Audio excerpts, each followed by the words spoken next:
It's perfect. I love it. Absolutely love it. I can't wait to see it in person, Molly said. It was almost 1 a.m. when Miles hung up the phone. As he lay in bed thinking about Molly loving the house he just bought, he couldn't wait for her to move to Middlebrook so they could start their lives together. Looking out the window, he could see the moon and some clouds in the night sky, then heard what seemed to be footsteps above him.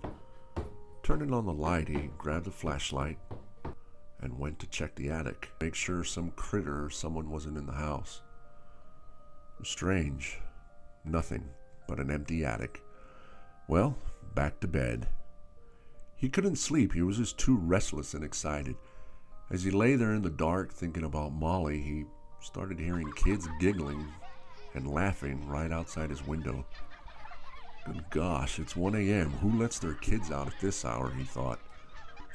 Looking outside, he couldn't see anyone, and then just like that, it was silent.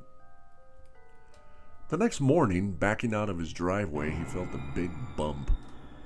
Great, what did I run over? Getting out and looking under the car, he couldn't see anything. That's odd, he thought.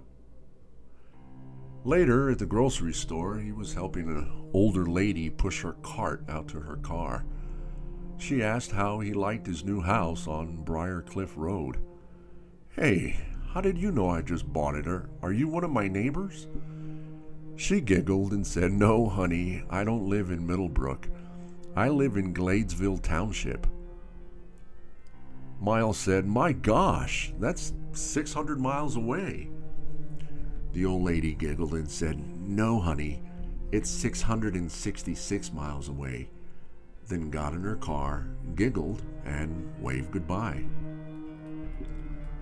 Miles got out his phone and searched for the distance between Middlebrook and Gladesville, and it wasn't 666 miles. It was 593 miles. That was weird, he thought.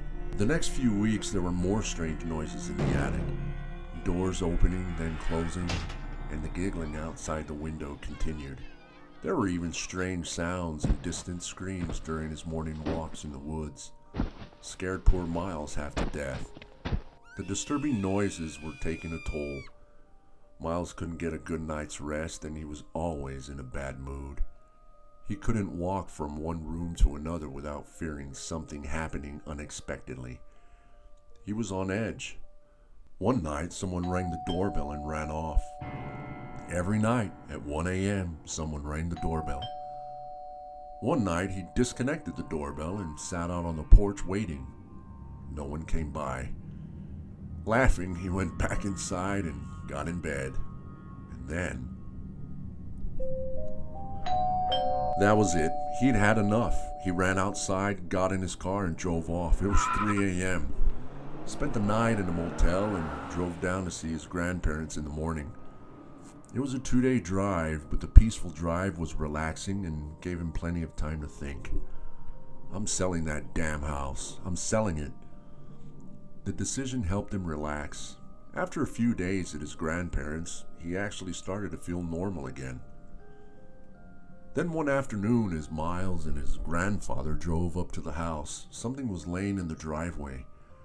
Careful not to run it over as he looked out the window, it was an old-timey movie camera. It was broken. They picked up the pieces and went inside. Miles' grandfather said it's an 8mm movie camera. Wonder what's on the film, Miles said. We're in luck. I actually have an old projector. Your granny has been bugging me for years to get rid of it.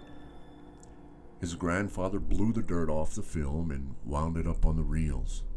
Then told Miles, let her rip. Miles flicked on the projector. The film started to play. It was all in black and white, lots of static, crackly sounds. There was a lady filming from inside a car, then someone walking what seemed to be inside a basement leading outside, and then, to their shock and amazement, they saw a clown giving a lady a red balloon. Miles' grandfather said, Why, that's Molly. Just then, the phone rang. Miles answered. It was Molly. She said someone rang the doorbell and ran off. They left a balloon with a little push-button speaker tied to my doorknob. Miles didn't say anything. He reached over and turned the movie projector off. He could feel goosebumps all over his body. Molly was giggling and asked, "Did you hire a messenger to deliver that, silly?" No, sweetie, I didn't." Miles' grandfather asked him, "You all right, boy?" Miles just shook his head. Molly asked, "Babe, are you okay?" Yeah, I'm okay. Did you push the button?" Molly said, "Hang on." She pushed the button and put it up to the phone. Just before Molly's phone disconnected, Miles heard the message.